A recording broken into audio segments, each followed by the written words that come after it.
जयंत पाटील साहेब. मध्ये सन्माननीय मंत्री महोदयांचा आग्रहच आहे म्हणून आम्ही मान्यता देण्यात काही हरकत नाही, पण तरी देखील आमचा आग्रह आहे की मेरिट मॅक्सिमम असलं पाहिजे. आता सगळीकडे कट ऑफ नाही आहे कुठंच असं तुम्ही आग्रह करताय, पण हा पूर्वीच आहे प्रोव्हिजन. आपली प्रोव्हिजन पूर्वी असताना सुप्रीम कोर्टाने सांगितलं की 3 वर्षाचा अनुभव, ती एक ॲडिशनल कंडिशन झाली.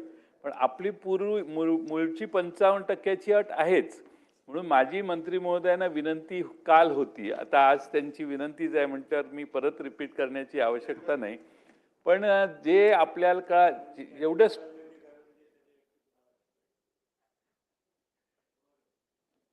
माझ्यानंतर ते बोलणार आहेत, त्यांचं कन्सेंट घेतल्याशिवाय आपल्याला पुढे जाता येणार नाही. त्यांचा कन्सेंट एवढ्यापुरती आमची युती झालेली आहे. पण माझी विनंती आहे की कसं आहे की जेवढं स्ट्रिंजंट होईल ना तेवढं चांगलं कॅलिबर आत येईल. आपण जेवढं लूज करू ना तेवढे प्रश्न, काल आता सुधीर मुनगंटीवार साहेब पण नाही आहेत, तुम्ही त्यांच्या गैरउपस्थितीत हे बिल मंजूर करणं कितपत योग्य आहे, परत तुम्हाला ते ताचतील आणि ते त्यांना म्हणजे आमचं काय, आम्ही बाहेरचे आहोत पण ते तुमचे पक्षाचे आहेत आतले, त्यामुळं त्यांचाही कन्सेंट घ्यायला पाहिजे होता.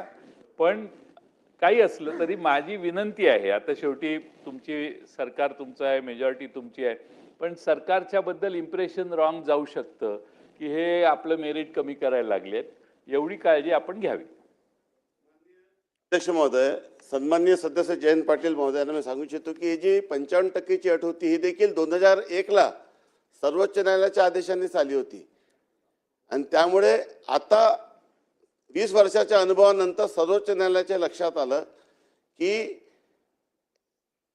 3 वर्षाची प्रॅक्टिस करून ही अट त्यांनी JMFC मध्ये रिलॅक्स केली आणि त्याची नोटिफिकेशन आपण काढलेलं आहे. आणि त्यामुळे माझी आपल्याला विनंती आहे की ही जी प्रक्रिया आहे ते थ्रूआउट पूर्ण महाराष्ट्र UPSC आणि MPSCच्या सर्व निवड प्रक्रियेमध्ये आपण या ठिकाणी अशा पद्धतीची सेम तरतूद आहे. आणि JMFC आणि दिवाणी न्यायाधीश ही पोस्ट चॅरिटी कमिशनरची समकक्ष असल्याने जी सुधारणा त्यांनी त्याच्यात केलेली आहे ती सुधारणा आपण याच्यात करत आहोत. त्यामुळे माझी जयंत पाटील महोदयांना विनंती आहे की आपण अतिरिक्त या संदर्भामध्ये चर्चा न करता हे विधेयक मंजूर करावं.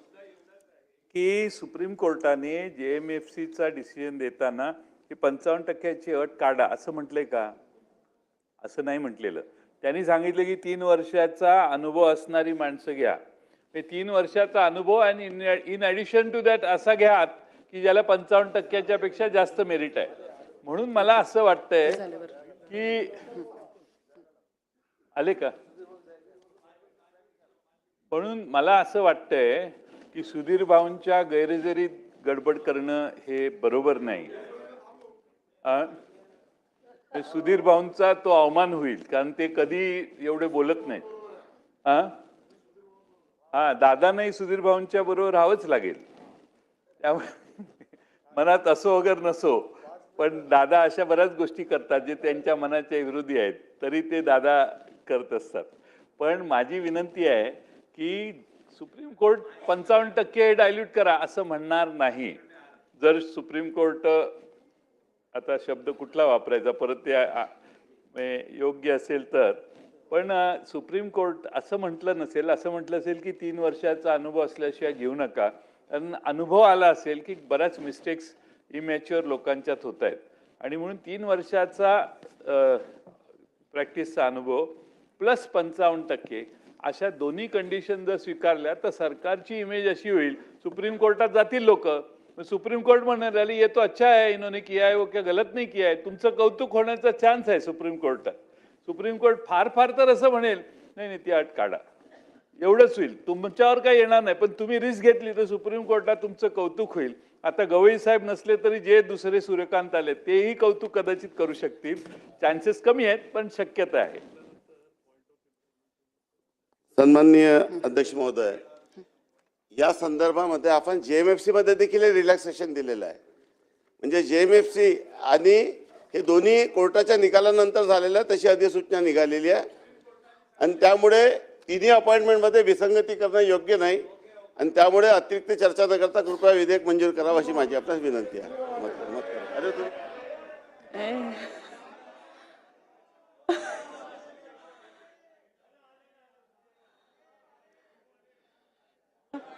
अध्यक्ष महोदय, खरं म्हणजे JMFC मध्ये आपण म्हणताय तर JMC मध्ये ही जी अट आहे ना, सुप्रीम कोर्टाने ही अट काढा असं सांगितलेलं नाही.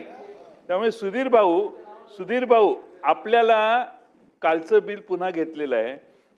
माझं कर्तव्य होतं तुम्ही येईपर्यंत किल्ला लढवणे, त्यामुळे ते 55% अट काढा असा त्यांचा आजही आग्रह आहे. कालचा दिवस आणि आजचा दिवस याच्यात काही रात्रीत काही बदल झालेला नाही. तरी मला असं वाटतं की मी काही जास्त मॅच फिक्सिंग आहे का? फिक्सिंग आहे, मॅच फिक्सिंग आहे. आणि म्हणून अध्यक्ष महोदय या संदर्भात अधिकाऱ्यांचं शिष्टमंडळ मला बाहेर भेटलं, निवेदन दिलं. त्या निवेदनावर मी माननीय मुख्यमंत्र्यांना पत्र घेण्यासाठी माझ्या पीएला सूचनाही केल्या. अध्यक्ष महाराज, कोणताही कायदा करत असताना त्या कायद्याच्या संदर्भात सर्वंकष आणि त्या संदर्भातले जे वर्ग त्याला जोडून आहे त्यांचं मत ऐकलं पाहिजे. हे बघा, हे विक्रमादित्य वेताळची चांदोबाची कथा नाही आहे की आम्ही आपला हट्ट सोडणार नाही. अध्यक्ष महाराज, आपण जर तुमच्याच विभागाचे जे चॅरिटी कमिशनर विभागाचे अधीक्षक आहेत ते आत्ता भेटलेत, ते मला म्हणाले की आमचे वरिष्ठ अधिकारी हे मुद्दाम अशा कायद्यात तरतुदी करतात की ज्या तरतुदीचा फायदा त्यांच्याच कुटुंबातील त्यांच्या नातेवाईकांना व्हावा. आम्ही दीन दुर्बल शोषित वंचित समाजातून येतो, पण आमचे प्रमोशन थांबवण्याचं हे महापाप हे या पवित्र विधानसभेत केलं जातं. अध्यक्ष महाराज, हे खरं आहे की हे चुका आपण करू नये म्हणून मी पोटतिडकीने सांगतो. चूक केली तर शेवटी हे जग राहट आहे, हे तर चालत राहणार आहे. पण चुका केल्या तर त्या चुका कधी ना कधी भोगाव्या लागतात. आता निवडणूक आयुक्तांनी केलं, मी निवडणूक आयुक्ताशी जेव्हा विचारणा करतो तेव्हा तेच सांगतात की तुम्हीच कायदा केला, तुम्हीच कायदा केला. आणि मग काही घटना झाली की झोपी गेलं का जागा. अध्यक्ष महाराज, आमचा आग्रह काय, याच्यातून आम्हाला काही आमचे काय आमदार निधी वाढणार आहे का? मग आम्हाला काय, शेवटी आमची शक्ती खर्च होते, आम्हाला जाऊन एक चपाती जास्त खावी लागते, आमचंच नुकसान आहे. पण तुम्ही इतका का हट्ट करताय? चर्चा करा ना तुम्ही. का तुम्हाला गुणवत्ता नको आहे का? तुम्हाला गुणवान नको आहे का? आणि तुमच्याच विभागाचे अधिकारी कर्मचारी भेटले आता बाहेर, तुमच्याच विभागाचे, कमीत कमी ज्या विभागाचं आपण नेतृत्व करतो त्या विभागाचे अधिकारी कर्मचारी हे जर आपल्या विभागाबद्दल असं निगेटिव्ह बोलत असतील तर अध्यक्ष महाराज, हे काही चांगलं नाही. ठीक आहे, शेवटी असं आहे की सुधारायचं की नाही हे प्रत्येक व्यक्तीला त्याच्यानुसार ठरवावं लागतं. सरकारच्या या विभागाला ठरवायचं आहे की गुणवत्ता द्यायची की नाही द्यायची.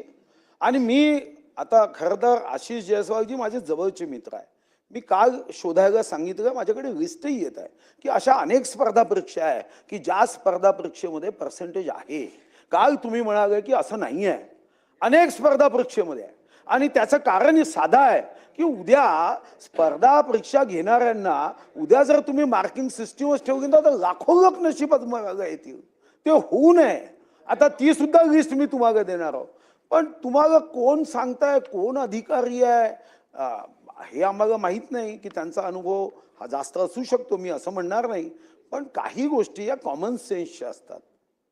या कॉमन सेन्सच्या गोष्टीमध्ये स्वर्गीय यशवंतराव चव्हाणांचं ते उदाहरण प्रसिद्ध आहे की मी एखाद्या बुद्धिमान माणसाला विचारलं की 27 × 9 किती होतात, तो म्हणेल 18. पण मी एखाद्या शेतकऱ्याला विचारलं 27 × 9 किती, तो म्हणेल 0. कारण 9 पाण्याचे नक्षत्र जर नाही आले, बरसले नाही, तर त्याचं जीवन 0 होते. हे याच सभागृहामध्ये दिलेलं भाषण आहे. आणि म्हणून माझं आपल्याला आग्रह आहे की तुम्ही समजून घ्या ना, असा दुराग्रह हट्ट का करताय? कोण सांगताय? आणि करायचं असेल नक्की करा.